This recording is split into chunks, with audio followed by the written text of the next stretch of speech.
अस्सलाम वालेकुम नहमदु व नसल्ली अला रसूलिल करीम। नाज़रीन किराम, आज आपके सामने हाजिर हुआ इसलिए कि जो बात आज बहुत ज़्यादा लोगों के दरमियान में आ गई है, उसमें दो तीन बातें हैं। पहली ये कि मौलाना फसाद हूँगा बोल दिए थे। मेरा अल्फाज शायद मेरी जज्बात में निकल गए होंगे, मगर मैं ये कहना चाह रहा था कि भाई ऐसा अमल मत कीजिए जो फसादी अमल जिसको बोल सकते हैं। अब ये जो फसाद का अमल हो रहा है ये मत कीजिए। और आवाम को इसलिए बोला मैं कि आवाम क्योंकि मदरसे की जिम्मेदार है। मेरा मदरसा नहीं है और मेरे मदरसे की मेरी कोई जायदाद नहीं है कि उसकी हिफाजत करूँ, इसलिए मैं आवाम को आवाज़ दिया था। पहला सवाल ये है कि ये डिमोलिशन होके कितना टाइम हुआ? जी, डिमोलिशन करके कितना टाइम हुआ? पीछे का हिस्सा। जी हाँ, जो रोड बेंडिंग में जो आया था आपको कितना रोड टाइम बेंडिंग होके तकरीबन 2 साल हो गए। हुआ? आपको पेमेंट के लिए चेक किया कब दिया? मेरे को भाई को पूरा नहीं मालूम, उस वक्त मैं नहीं लगभग था। कितना टाइम हुआ आपके और जी उसके बीच में? कितना टाइम हुआ? मेरे ख्याल में 3 साल हुए होंगे, 2 साल हुए होंगे। तो आपको डिमोलिशन करके भी काफ़ी टाइम होगा और चेक देके भी काफ़ी टाइम होगा। उस दरमियान से 3 साल के बाद आप कमान के बारे में क्यों इशू बना? यही मैं सवाल करूँ। मेरा सवाल है यही है कि भाई कमान क्यों तोड़ना चाह रहे हैं?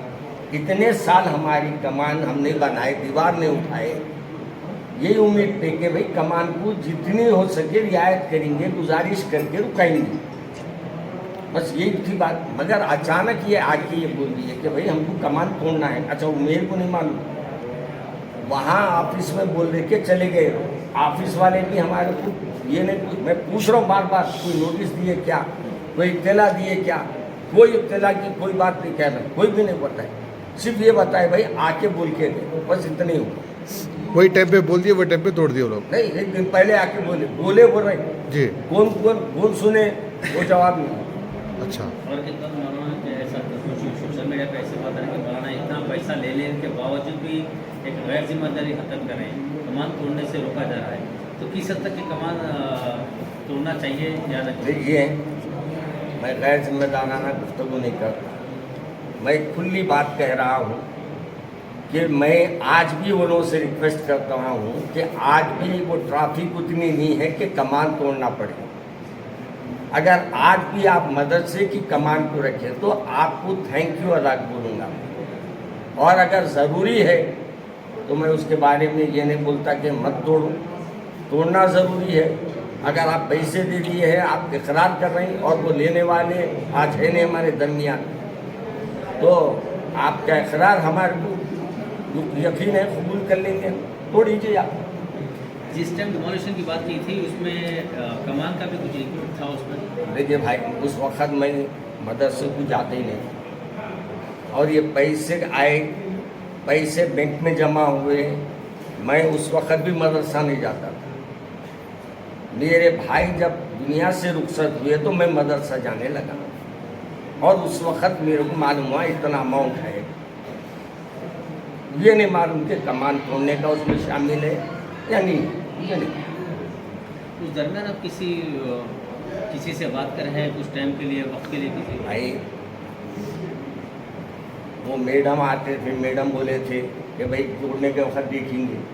तो आप देखिए, पूरे इतने हज़ारों का ज़मीन दे दिए, हज़ारों का ज़मीन देके इतनी कमान के वास्ते आपसे एक कमान, उसकी एक इंटरेस्ट रहता है, उससे एक दिलचस्पी रहती, उसको तोड़ने के ऐसे आए। तो रिक्वेस्ट करें हम, बार बार मैं बोल रहा हूँ, रिक्वेस्ट किया मैं, कोई दबाव, जब भी वो थे भी नहीं, वो मैं आने से पहले चले भी गए। वो और किसी से रिक्वेस्ट करें आप?